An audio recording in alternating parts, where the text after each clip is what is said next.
Eh bien salut à tous et à tous, c'est Hyper-River. Aujourd'hui on se retrouve pour une nouvelle vidéo dans laquelle je vais un petit peu vous présenter le circuit du Grand Prix de cette semaine qui est Portimao. Donc retour du Portugal et nouveau Grand Prix à Portimao. Portimao qui ressemble un petit peu à Estoril si j'arrive à vous caser une petite image en montage. Donc là on va partir pour faire un petit tour sur ce circuit nouveau pour la Formule 1 qui était quasiment inconnu en début d'année. Et qui maintenant qui accueillera la MotoGP en fin de saison. Je sais pas quand, s'il y a des fans de MotoGP qui regardent, vous pouvez me le dire en commentaire. Que dire, ce circuit a beaucoup de dénivelé, on le verra là quand le tour continuera. Alors je suis sur projet Cars 2, donc le circuit est laser scanné, c'est côté positif. Je sais que Projet Cars 2 n'est pas la meilleure simulation du monde, mais dans le domaine où je reste sur la piste et j'attaque pas trop et je suis tout seul, ça se passe bien. Après les IA, la gestion des contacts, tout ça, c'est compliqué. Donc Portimao est le 3e circuit à avoir accueilli le Grand Prix d'Espagne.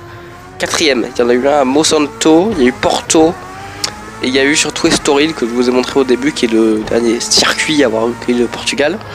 Le Portugal a eu beaucoup d'événements importants comme la première victoire de Senna et quelques autres événements comme des belles batailles aussi. En 96 entre Jacques Villeneuve et Schumacher, là, vous voyez que je vais chauffer les pneus et que j'ai failli sortir la voiture. Ce qui est bien, c'est que là j'ai donc circuit laser scanné, donc là vous voyez qu'il y a beaucoup de dénivelé. Vous allez voir que ce circuit est extrêmement intéressant d'un point de vue technique, un petit peu comme le Mugello. Par contre je pense que ce sera moins intéressant à la Grand Prix que le Mugello. Quoique. Mais voilà, donc on va partir pour ce tour l'ANC de Portimao. Donc voilà le circuit de Portimao qui a énormément de dénivelé avec cette grande courbe qui est très importante pour bien se lancer dans cette longue ligne droite, un petit peu comme il y avait avant à Barcelone. Voilà la ligne droite qui sera une zone de DRS. Avant qu'on arrive au premier virage assez rapide à négocier. C'est un virage qui se négocie assez rapidement. Bon, moi j'ai des voitures anciennes donc j'ai un petit peu freiné. Pas anciennes mais après des années 2010 donc j'ai freiné. Là c'est le premier gros freinage du circuit. Donc le premier virage est particulier comme on vient de le voir parce que d'habitude sur un premier virage c'est une grosse zone de freinage où on peut doubler. Là ça va être un petit peu particulier. Là grosse zone de freinage, il y aura peut-être le DRS sur la ligne droite juste avant. Là, à mon avis, ce sera la grosse zone de dépassement. Puis la réaccélération avant une petite courbe. Puis ensuite, ouais, il y a beaucoup. Ouais, ensuite, il y a un enchaînement de 2 courbes comme ça. C'est-à-dire une première courbe assez rapide, une deuxième assez lente. Et ensuite, énorme dénivelé.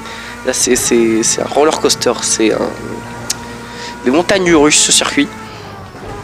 Pareil, hein, un petit virage et puis un deuxième. Donc, ce sera assez technique. Voilà, donc là, un virage rapide. Et là, on va avoir une épingle un petit peu comme le dernier secteur à Barcelone. Qui a 2 épingles, puis une longue courbe. Cette longue courbe, d'ailleurs, qui va être assez impressionnante. En fait, le circuit, une des particularités de ce circuit, c'est son premier virage. Qui permet pas énormément de dépassement. Parce que si quelqu'un peut regarder, il me semble que c'est cette saison en tout cas, c'est le premier virage avec le moins d'angles. Le vrai premier virage, donc celui de Sochi compte pas. Alors là, je vais faire un petit demi-tour pour vous montrer une autre layout de ce circuit. Ça va être aussi l'occasion de voir un petit peu le dénivelé, ouais, ça descend beaucoup quand même dans le virage. Donc il va pas falloir se faire emporter par la vitesse en pensant que le virage passe plus vite qu'il ne le passera. C'est pas extrêmement bien formulé.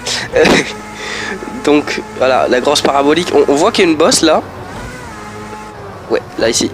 Donc il y a une grosse bosse au milieu du virage, ça va sans doute déstabiliser les F1. Donc là voilà, je vais faire le petit demi-tour. Le demi-tour le moins bien réalisé du monde d'ailleurs actuellement.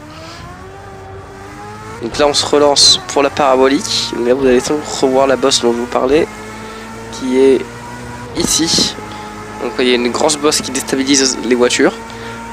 ligne droite de DRS. Alors ça c'est une autre layout qui, si jamais Portimao revient, pourrait être intéressante pour dynamiser un petit peu le premier virage. C'est, on passe par là, on comprend le premier virage normal, et ensuite on tourne ici. Il y a ouais, c'est une chicane, mais c'est une grosse chicane. Et une chicane comme ça en premier virage, ça peut être intéressant. Donc voilà. Donc ce circuit est un circuit qui pourrait sans doute revenir vu qu'il est grade 1 et que le Portugal avait prévu de revenir l'année prochaine. Enfin, tenter de venir l'année prochaine.